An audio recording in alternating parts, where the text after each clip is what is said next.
It has been 2 years since the military coup in Myanmar, with violence erupting between government forces and armed resistance. Over 1 million Myanmar asylum seekers and refugees have been displaced. But instead of finding refuge in their neighbouring countries, many have not been met with welcome. I got it 53 people right now in jail. Some people are still, we cannot contact. What is worrying is the Immigration Department and the Myanmar government in deporting Myanmar refugees from Malaysia. These people will be crucified when they go back. Why have Myanmar refugees been unable to find safe haven? Yeah, it was very sad being political tools.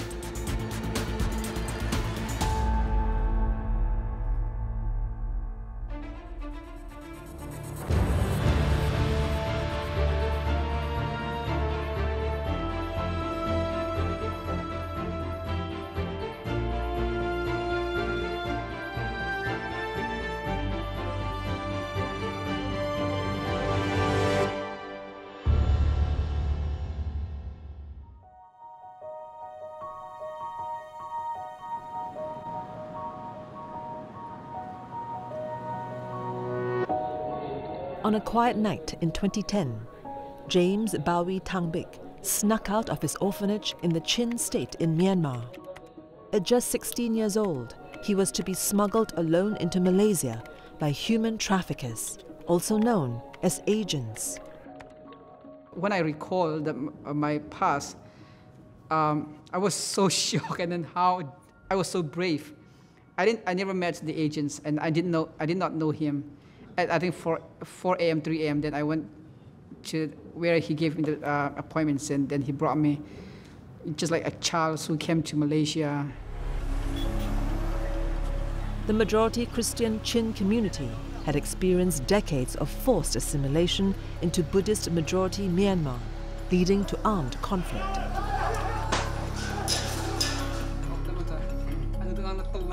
To escape the violence, James' mother, who was living in Malaysia then, paid for him to be smuggled and reunited with her. When I met my mom, it's very emotional, and then it's very hard to express. Of course, just crying, hugging my mom. I didn't believe that, oh, this is my biological mom, and then I'm gonna have the chance to live with my mom. People like James, who seek protection in other countries, are considered asylum seekers. When their status is legally recognized by their host country, they are considered refugees and afforded more rights. James was granted refugee status in 2013, which allows him to live and study conditionally in Malaysia.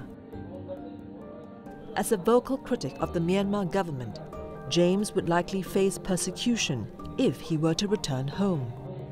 So when he heard the news that over 1,200 Myanmar nationals like him were repatriated from Malaysia in February 2021, he was left angry and shaken. The military government in Myanmar, they sent 3 Navy ships to pick up those detainees in Malaysia. So at the time, so we against, and even like Asylum Access and Amnesty, they brought up the case against immigrations at the courts to stop the deportation. But then the government, they didn't listen to what the court said, even though the courts ordered them to hold back, but then they still process it. Since then, the deportations have continued. According to Human Rights Watch, Malaysian immigration authorities have since forcibly returned over 2,000 Myanmar nationals between April to October 2022. It's not really appropriate, and it's not the right time for refugees to be deported back to Myanmar, because we all know about the situations in Myanmar. Military coup happens. A coup d'etat in Myanmar began on the morning of February 1st, 2021. Democratically elected members of the country's ruling party, the National League for Democracy, including its leader Aung San Suu Kyi, were deposed by the Tatmadaw, Myanmar's military. Power was then invested in the military government. In response to the coup, dissenters orchestrated mass protests. Of course, the youth, college students, they hold arms. Because the first they took a peaceful protest against the military coup, but then the military respond them with guns and with weapons, killing many young people. According to numbers collated by local non-governmental organizations, about 16,000 had been detained and at least 2,300 had been killed by the end of 2022. UNHCR, or the United Nations Refugee Agency, reports that over 1 million Myanmar refugees and asylum seekers have fled to neighbouring countries as of June 30th, 2022. Some due to the Rohingya refugee crisis, others to escape the violence that followed the coup. 28-year-old May Tu was one of them.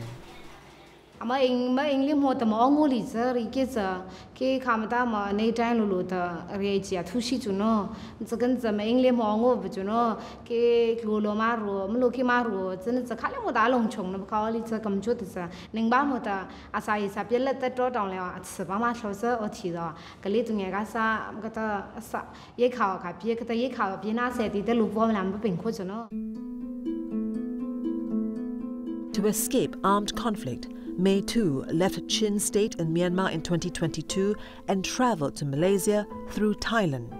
The journey took her over a week. Young women are especially vulnerable to assault by the agents they pay to smuggle them into Malaysia.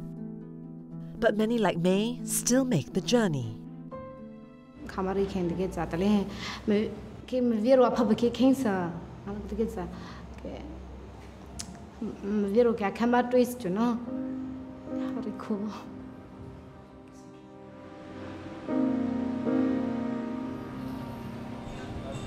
Upon arriving in Malaysia, May settled in Pudu, Kuala Lumpur, a neighbourhood with a strong Myanmar community. Meanwhile, 2 years on from the coup, violence in Myanmar continues. In a move to pressure the military to end the conflict, ASEAN proposed a 5-point consensus. The plan, agreed to in April 2021 by 9 ASEAN leaders, including Myanmar's leader Min Aung Hlaing, called for an immediate end to violence in the country, humanitarian assistance provided by ASEAN, dialogue among all parties, the appointment of a special envoy, and allowing the envoy's visit to Myanmar. Until these conditions are met, Myanmar would be excluded from all high-level ASEAN meetings. Malaysia's former Foreign Minister, Saifuddin Abdullah, was a key figure in drafting the agreement. Malaysia have proposed the framework which has a clear end game. There must be ceasefire, there must be enhanced humanitarian assistance that is inclusive and fair, and then there must be a proper transition plan with a proper transition authority so that Myanmar can go back on the road of democracy. This is not going to be easy, but we are very hopeful that with the chair, now Indonesia as the chair, we can do something better. However, the aims of the 5-point consensus have largely not been met. After 2 years, ASEAN has nothing to show for, except to show that, come out with numbers like, okay, 70 million suffering from humanitarian crisis, so many people have been killed. That I too can say, though. I too can say. You don't need governments to come and say those things. Charles Santiago is a Malaysian politician from the Democratic Action Party, a component party of the ruling Pakatan Harapan coalition. He has served as chairman of the Human Rights and Constitutional Affairs Select Committee since December 2019. It's time to say that we are committed to restoration of democracy in Myanmar. But the thing is, there's no political will. And that's partly because in the case of Myanmar, ASEAN is divided. While countries like Singapore, Malaysia and Indonesia had criticized the violence in Myanmar, others have refrained from doing so. For example, Thailand's government, which itself came to power in a coup in 2014, has so far avoided condemning the Myanmar military, calling the coup an internal affair of the country.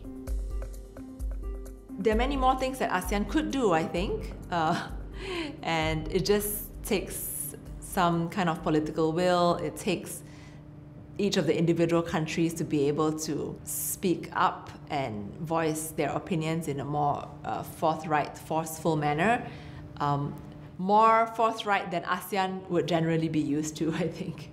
ASEAN works on consensus, but unfortunately, the 5-point consensus show no progress thus far, and this is really unfortunate.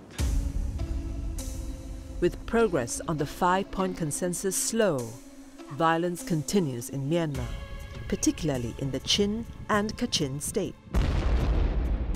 The military has now resorted to airstrikes to target rebels. They don't just look at which one is civilian, they just bomb everywhere. So then they burn down, and so even like many towns and many villages have been displaced. As the conflict drove many to leave their homes, some countries in the region were favored as destinations, including India, Thailand, and Malaysia.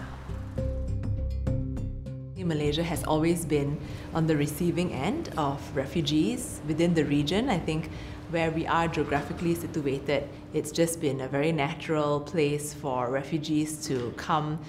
We share borders with many countries in the Indochina region, and the bulk of the 187,000 or so documented refugees in Malaysia, the large majority of those actually do come from Myanmar. Malaysia is diverse, and then because of the cultures, even though it's not a signatory country to UNHCR, but then compared to other neighbor countries, they are more respectful in terms of human rights.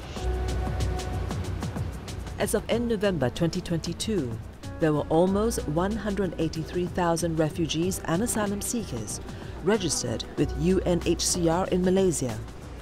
While asylum seekers have limited rights, they are usually left to their own devices by Malaysian authorities. But the mood has begun to turn. A shocking announcement in September 2022 threatened to leave thousands of hopeful refugees in limbo.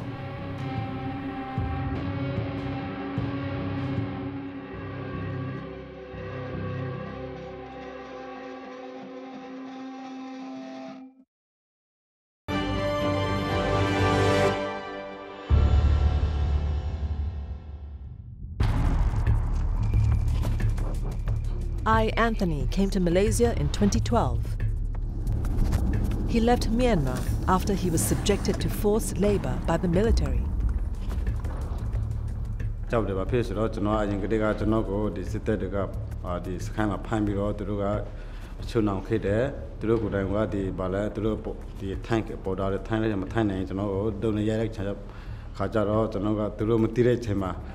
non di tepire khacharo di chnomi da su gro ma chno set te mulu da bono to tole cha khire di ngani no cha khire no la chang di be ba bi pyan khime suna yan chno twe te la ong ti bono ata ma khan mi shi de ti chno khe khe shi nan de sa shi de sura ko chno pyo lo de. Anthony is the current chairman of the Palay Tuan Kumi Community Alliance in Malaysia. He works alongside James Bowie, who served as consultant while pursuing a law degree. They help other asylum seekers from Myanmar register with the United Nations High Commission for Refugees office here. Obtaining refugee status from the UNHCR provides them some protection against arrests and access to aid services provided by the organization. Jara General and I table in the ballet, the UNHCR General Saya Mapide, Papis General, Durubama Mokos, Obama Lumiabu, General Akubiro, demanding the Yarapide. La Jontanoro, the Kaketro, the Pishimanila, or the UNHCR Nebiro, no, the Chani Romashibu. To register, asylum seekers first must submit their request for an appointment via an online platform. They receive an automated reply that holds no legal value but serves as the only proof that they are waiting to be granted refugee status. Anthony himself has held a UN registration card since 2013, but his family has not been able to obtain one.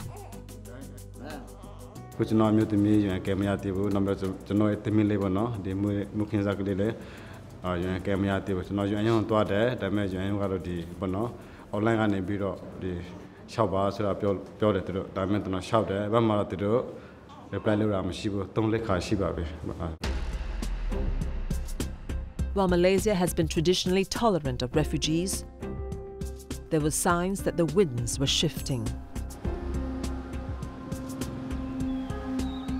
In September 2022, the country's National Security Council proposed to close its UNHCR office and take over its duties of registering refugees internally. For refugees, UNHCR, their life source in Malaysia, so it's very important, but then the government, they just want to shut it down. So this kind of things never happened before. We can evidence how they are aggressive to all refugees. This announcement follows a series of developments beginning in 2020 that signaled the hardening of Malaysia's policy toward asylum seekers and refugees. The previous Home Minister, Hamzah Zainuddin, he was a bit more harsh on the refugees. During his tenure, there were more raids happening compared to how it was before that. There was one video that went really viral, was a bunch of, we're not sure whether they were refugees or undocumented migrant workers. They were told to sit on the ground and they were spraying Dettol on them, and it was very inhumane to look at that. Elil Ezwaran has been a journalist for over 8 years. He's published a large body of work on refugees' livelihoods and how they've coped during the pandemic.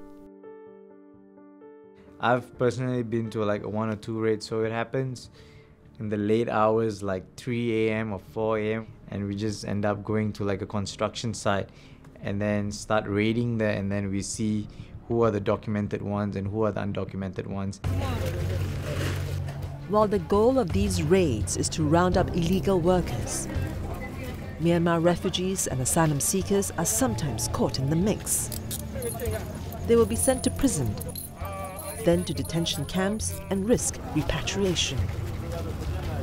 Their only hope is for UNHCR to intervene by appealing for a stay of deportation for refugees holding a UNHCR card.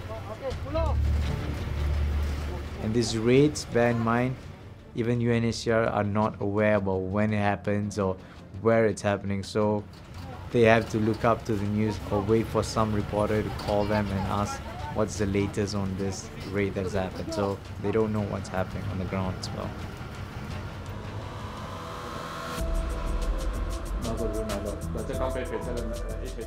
Pastor Kam Lian Maung provides religious leadership to over 200 refugees and asylum seekers from Myanmar's Chin state. In recent months, there has been a surge in desperate followers, hoping he can help them locate their incarcerated loved ones. This is the one who are in jail in Malaysia. I got it 53 people right now in jail. So some people are still lost, still we cannot contact. Some are in seminary camp, some are in Bukit Jali camp, some are in Robi, differently. So I do not exactly I cannot say it. We are really different place, different jail camp. It's a race against time for community leaders like Pastor Kam to locate the detainees before they are repatriated back to Myanmar. Insight obtained footage that showed the verification process at Juru detention camp in Penang. Hai, selamat petang.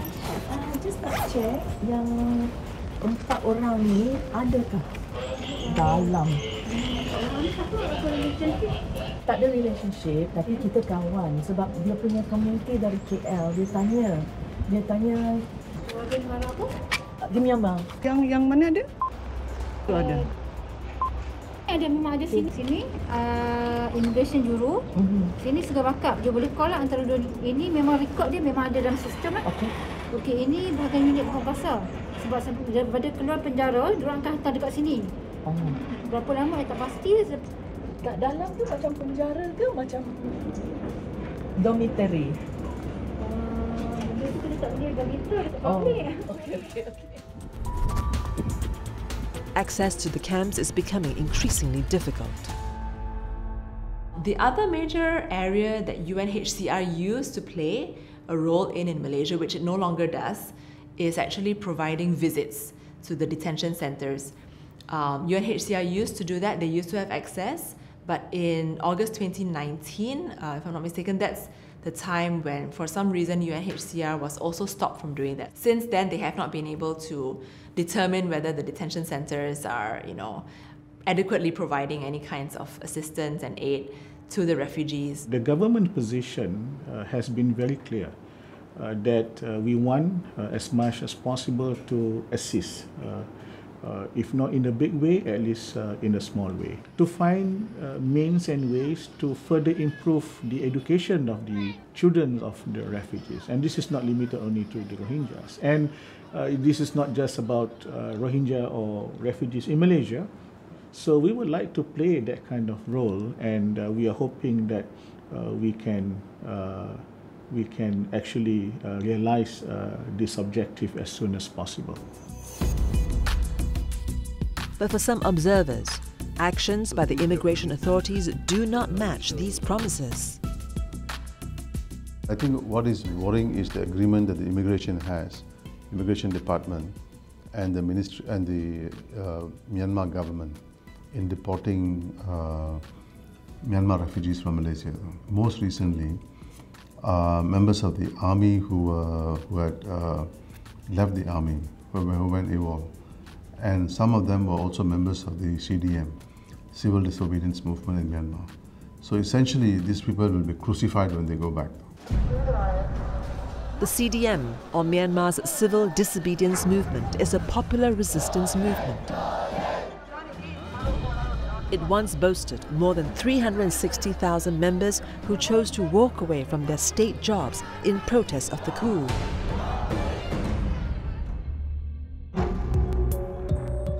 John, an alias, once counted himself among their number.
While John has so far avoided arrest and deportation, others have not been as lucky.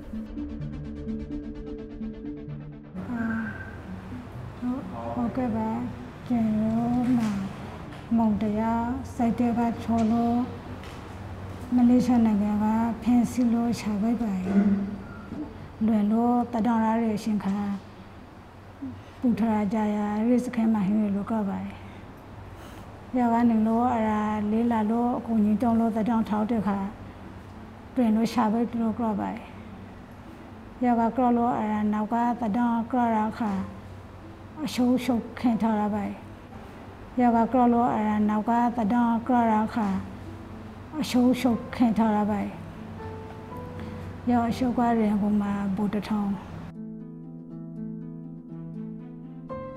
In a worst-case scenario, people like John will be convicted for treason upon return to Myanmar, a crime which carries the death penalty. According to Nini Luin, who runs an alliance for refugees from the Rakhine State in Myanmar, CDM refugees are especially vulnerable to deportation. Myanmar military leaderships are not very happy with the military defecting, and then he wants to discourage his army, navy, air force, and police don't run away from his posts. So then they are closely working and giving instruction to the Myanmar embassy, especially the military attaché. So then the military attaché has the intelligence community, and they do have informer across the Malaysia to looking for the defectors, government CDMs, and also who are accused as being rebels run away to Malaysia. Nini's organization tries to save deportees by obtaining a stay of deportation with the help of Malaysian lawyers like New Sin Yu. He has worked in human rights law for a decade, representing asylum seekers and refugees fighting deportation. Immigration acts of deportation, it can be challenged, and there's a lot of hurdles that needs to be crossed. So it's really the undocumented ones that are really at risk. And for every one application that we do file, there's at least, I don't know, 50, 100 others out there who we don't know who they are, and they're just being deported without any challenge to the deportation order. More often than not, it's an uphill task for those asylum seekers as well as refugees. We live in fear every day. We don't know when they will come and arrest us. When did the mood against refugees turn in Malaysia towards deporting refugees, even in the face of death?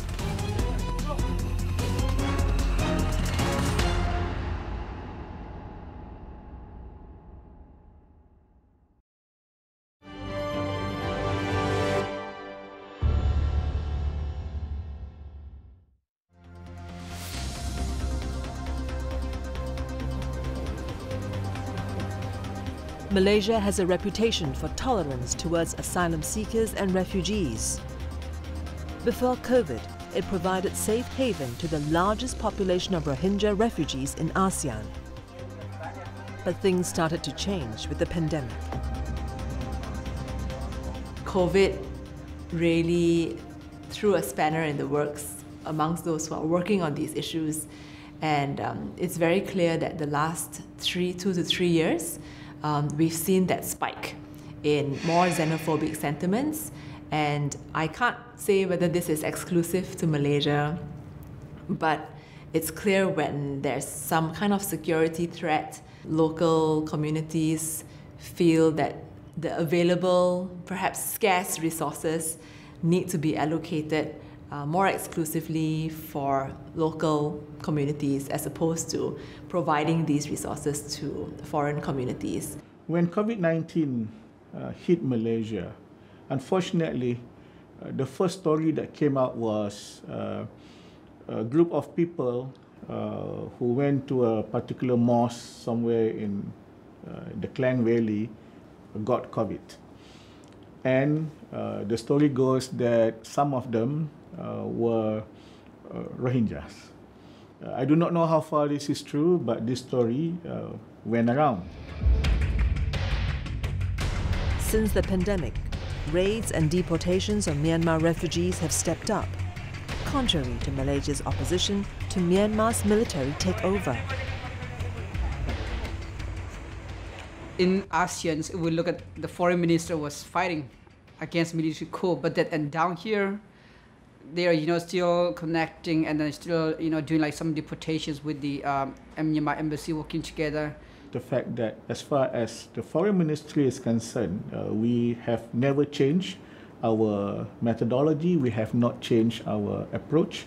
I think our officers have been very diligent in looking at ways and means to facilitate the best of ways to attend to whoever that come to our shores.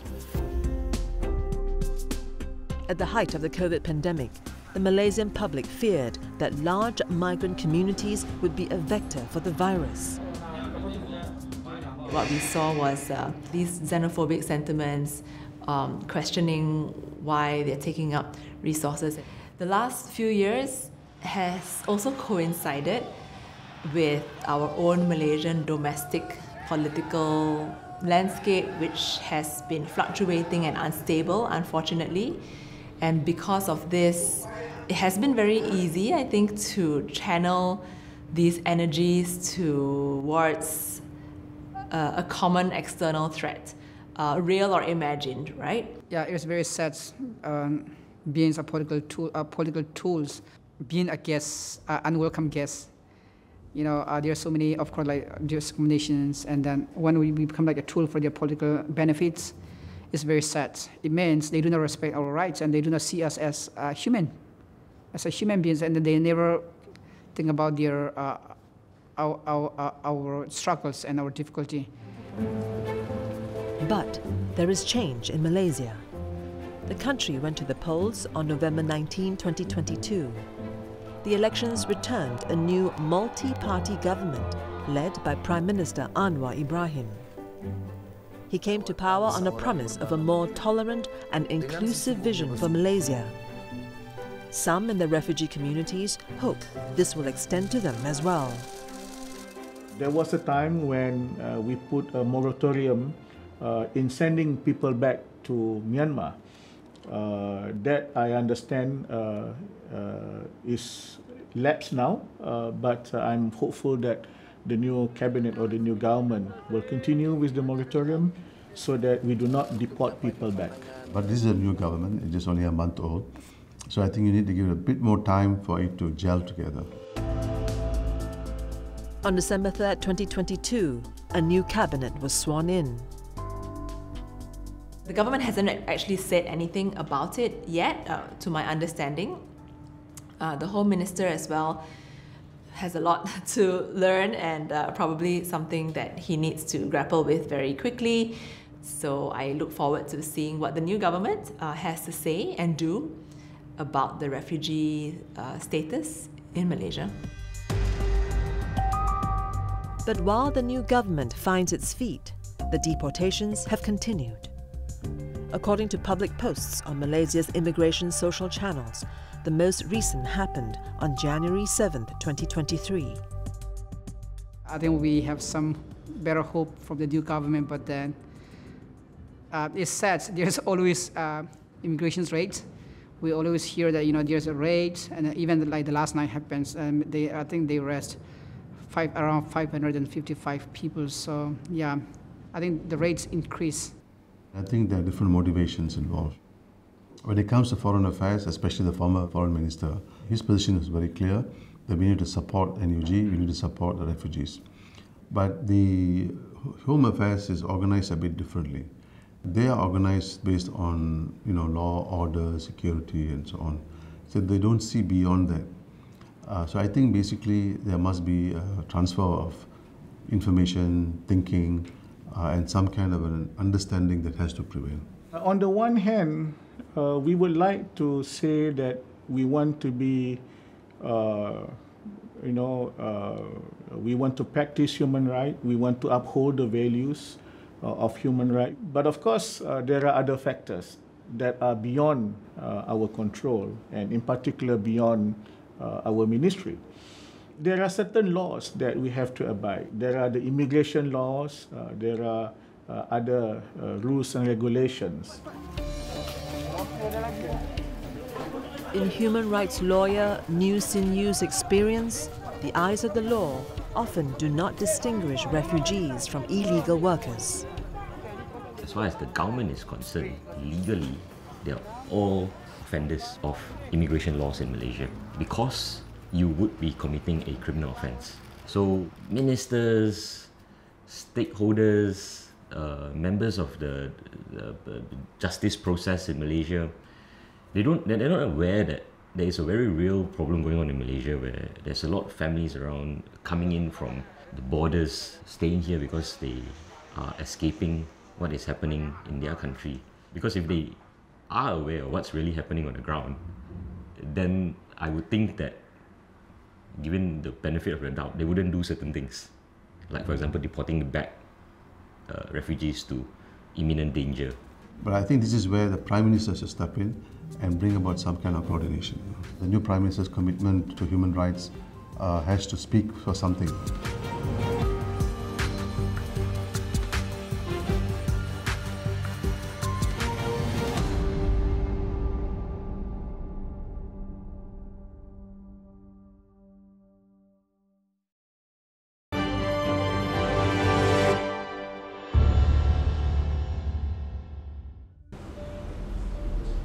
Despite the risks of deportation, many Myanmar refugees continue to make the arduous journey towards safe haven in Malaysia. A month on, and Metu and Anthony are still waiting for a response from the UNHCR.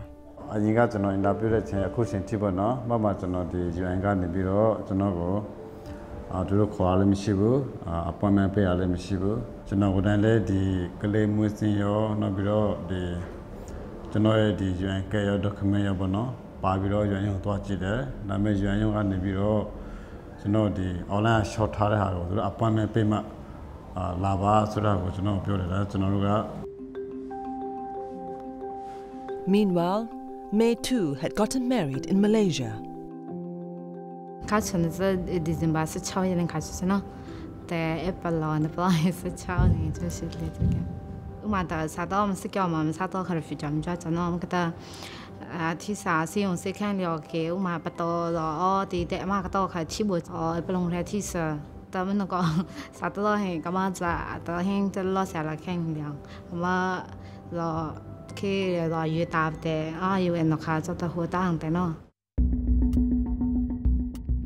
As Malaysia grapples with the influx of Myanmar refugees, registration with the UNHCR is the first step to a solution. A UNHCR card allows the refugees to seek resettlement in other countries. But due to a large volume of cases, complex relationships with host countries, and the need to navigate local legislation, the UNHCR resettlement process can take years to complete, leaving many asylum seekers and refugees frustrated. I think UNHCR is a victim of their own success because they have been successful in the past. And because of that, there's this expectation on them from asylum seekers and refugees, as well as NGOs and lawyers, that they'll be able to help. But that expectation is probably different from what the reality is. No funding, difficult to speak to government.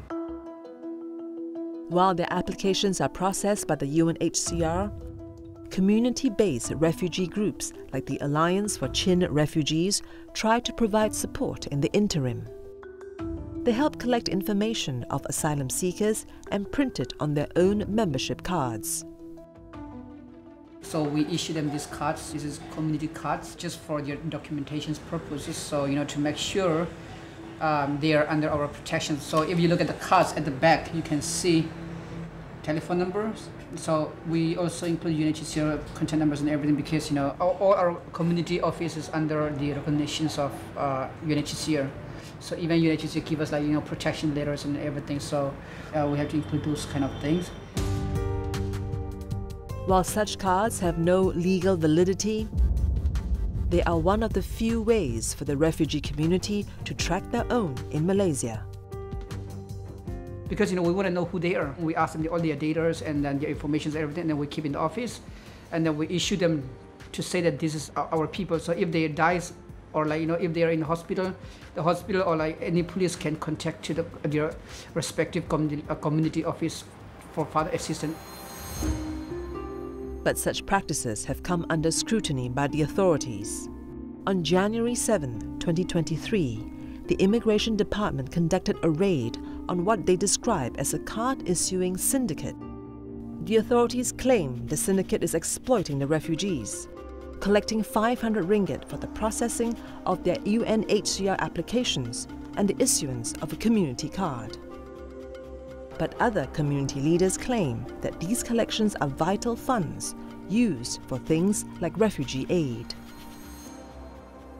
We are providing social services, health services, helping funds, educating the kids, and controlling educating our members to follow Malaysian laws and respect Malaysian cultures and religions every day, because we are responding 60,000-70,000 people everywhere in Malaysia, because none of our NGOs are funding us, UNHCR doesn't fund us, and none of the international community fund us.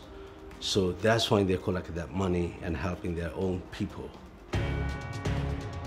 The Malaysia government has offered its own system of accounting called the Tracking Refugees Information System, or TRIS. It came online in July 2022 under the previous Home Minister Hamzah Zainuddin. On its website, TRIS is described as a compulsory registration scheme for every UNHCR cardholder and asylum seeker residing in Malaysia. Registration costs 500 Malaysian ringgit and affords the asylum seeker an MyRC identification card. The card will allow the registered individuals to stay temporarily in Malaysia based on the validity of the card issued by the government. It is not known if the current administration will continue the TRIS. With the political uncertainty in Malaysia, which saw a change of 4 prime ministers in 3 years, many refugees are apprehensive. Okay, a cabinet will say, okay, we're going to issue our refugee card and give them the right to work. Then the next time the government will change, they will say, we don't know this. Why do we need the card? Because we want to start allowing people to work. We want to start giving or rendering services. Number one, it is a good policy because it will then show that we are really humanitarian in our approach, that we allow refugees to work in Malaysia. Number two, it fits very well into our policy of using foreign workers. So there is a lot of value if we were to allow them to work. Ideas wrote a public policy paper in 2019 where we argued that if refugees were granted the right to work, this could contribute as much as 5 billion ringgit to our GDP. It'll be challenging, but I think the value added of involving refugees in the labour market will be a big one. And that's something that will benefit Malaysia. We have seen the worst, we haven't seen the best. Let's work on the best now.